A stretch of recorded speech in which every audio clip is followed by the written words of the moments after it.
Welcome back to Tahoe Tonight. I'm glad you're with us this evening. With me now, Bryce Bennett from CALFIRE. How are you? I'm excellent. It's great to be here. I'm glad you came up tonight and drove up from Sacramento area. You guys are based down there. Well, the whole department actually, their headquarters is out of Sacramento, but the area in the unit that services South Lake Tahoe and whatnot here is the Amador El Dorado unit. Okay. And we're based out of Camino. Excellent. Very cool. It's nice to have you up here tonight. I appreciate all you do. And you're in the studio tonight to talk about some regular challenges about those of us who live in the forest. Right, absolutely. So sometimes maybe thinking about all the clearing that you might have to do for summertime seems like quite a daunting task. What you want to do is try and break it up a little bit. So here we are, it's a little bit cooler, not quite so hot right now. Maybe not thinking about wildfire. Now's actually the best time to think about it. Take some time to start chipping away a little bit at those tasks, maybe pulling those pine needles out of the gutters, getting any debris off your roof, really removing the flammable materials away from your home, that sort of thing. Doing a little bit at a time will make it go by much, much easier, much simpler.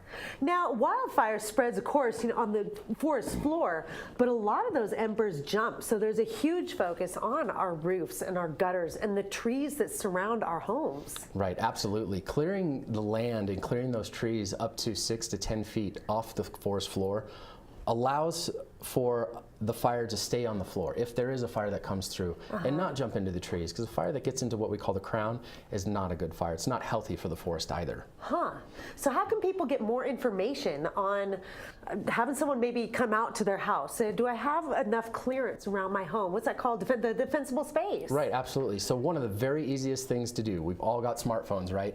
So CALFIRE actually has a brand new app, and it's the Ready for Wildfire app, and it's free to download on your Apple or Android device. And it has all these different steps within it of Ready, Set, Go. And it kind of walks you through all the simple things you can do around your home, not necessarily all at once. But it also has a great resource tool for maybe fire notifications. You maybe have a significant other or family member that lives in a different part of the state.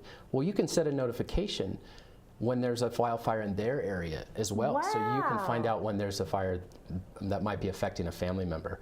But it also has different video and different resources. It's a great tool.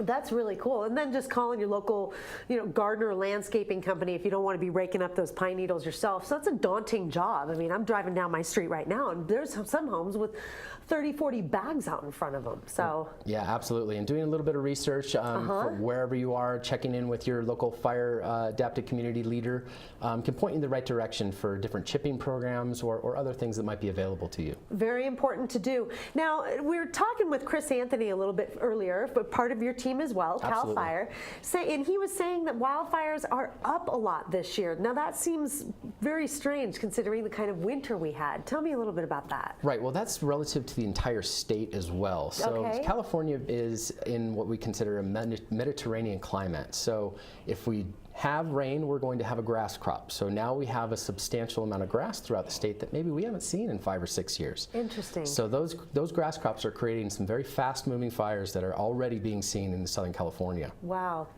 Good information. June 24th, there's an event coming up. June 24th, the Angora Fire Commemoration at Valhalla. All are welcome to hear elected officials and all different fire community members and whatnot. Based on the lessons learned, what's changed in the fire service in the basin here as a result of that horrible atrocity that happened. Wow, good information. Thank you very much. June 24th, 10:30 to noon. Thank you so much for stopping by. Thanks for having me. All right, more Tahoe Tonight right after this.